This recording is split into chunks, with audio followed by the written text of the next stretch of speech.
Hi all welcome to Blasters arena. അടുത്ത ISL സീസണിന്റെ കാര്യത്തിൽ വലിയ സംശയങ്ങൾ ഇപ്പോൾ നിലനിൽക്കുന്നുണ്ട്. അടുത്ത ISL സീസൺ നടക്കുമോ എന്നുള്ളത് യാതൊരുവിധ ഉറപ്പുമില്ല. കാരണം കഴിഞ്ഞ ദിവസം FSDL എല്ലാ ക്ലബ്ബുകൾക്കും ഒരു ലെറ്റർ അയച്ചിട്ടുണ്ട്. അടുത്ത സീസൺ ഇപ്പോൾ ഹോൾഡ് ചെയ്ത് വെച്ചിരിക്കുകയാണ് എന്നാണ് ആ ലെറ്ററിൽ അറിയിച്ചിട്ടുള്ളത്. ഓൾ ഇന്ത്യ ഫുട്ബോൾ ഫെഡറേഷനുമായുള്ള MRA കോൺട്രാക്ട് പുതുക്കാൻ FSDLന് കഴിഞ്ഞിട്ടില്ല. അതുകൊണ്ട് തന്നെ ഇനി ISL ഉണ്ടാകുമോ എന്നുള്ളത് യാതൊരുവിധ ഉറപ്പുമില്ലാതെയാണ് ഇപ്പോൾ മുന്നോട്ട് പോയിക്കൊണ്ടിരിക്കുന്നത്. ഏതായാലും ഇതുമായി ബന്ധപ്പെട്ടുകൊണ്ടുള്ള ഒരു അപ്ഡേറ്റ് മാർക്കസ് മെർഗുലാവോ നൽകിയിട്ടുണ്ട്. അതായത് കേരള ബ്ലാസ്റ്റേഴ്സ് തങ്ങളുടെ വിദേശ താരങ്ങളോട് ഒരു കാര്യം പറഞ്ഞിട്ടുണ്ട്. വേണ്ടവർക്ക് പോകാം. അതാണ് കേരള ബ്ലാസ്റ്റേഴ്സ് ഇപ്പോൾ എടുത്തിട്ടുള്ള തീരുമാനം. അതായത് ഏത് ക്ലബിലേക്കും സൈൻ ചെയ്യാൻ ഈ താരങ്ങൾ ഇപ്പോൾ ഫ്രീ ആണ്.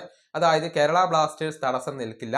ഈ വിദേശ താരങ്ങൾക്ക് വേണം എന്നുണ്ടെങ്കിൽ മറ്റേതെങ്കിലും ക്ലബിലേക്ക് പോകാം, അവിടേക്ക് ജോയിൻ ചെയ്യാം. അതിന് കേരള ബ്ലാസ്റ്റേഴ്സ് തടസ്സം നിൽക്കില്ല, നിങ്ങൾ ഫ്രീ ആണ് എന്ന ഒരു നിലപാടാണ് കേരള ബ്ലാസ്റ്റേഴ്സ് വിദേശ താരങ്ങളോട് അറിയിച്ചിട്ടുള്ളത്. ഇത് വളരെ സുപ്രധാനമായ ഒരു കാര്യമാണ്.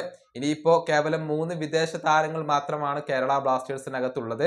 Adrian Luna, Dusan Lagator, Noah Sadaoui എന്നിവരാണ് ആ 3 താരങ്ങൾ.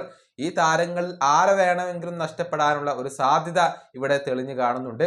ജീസസ് ജിമനസ് പോകാനുള്ള കാരണം തന്നെ ISLലെ ഈ ഒരു പ്രശ്നങ്ങളായിരുന്നു. അതുകൊണ്ട് തന്നെ മറ്റു വിദേശ താരങ്ങളെ കൂടി നഷ്ടപ്പെടുമോ എന്ന ഭയം കൂടി ഇപ്പോൾ കേരള ബ്ലാസ്റ്റേഴ്സ് ആരാധകരെ പിടികൂടിയിട്ടുണ്ട്. ഈ വീഡിയോയുടെ അവസാനിപ്പിക്കുന്നു. അടുത്തൊരു വീണ്ടും കാണാം.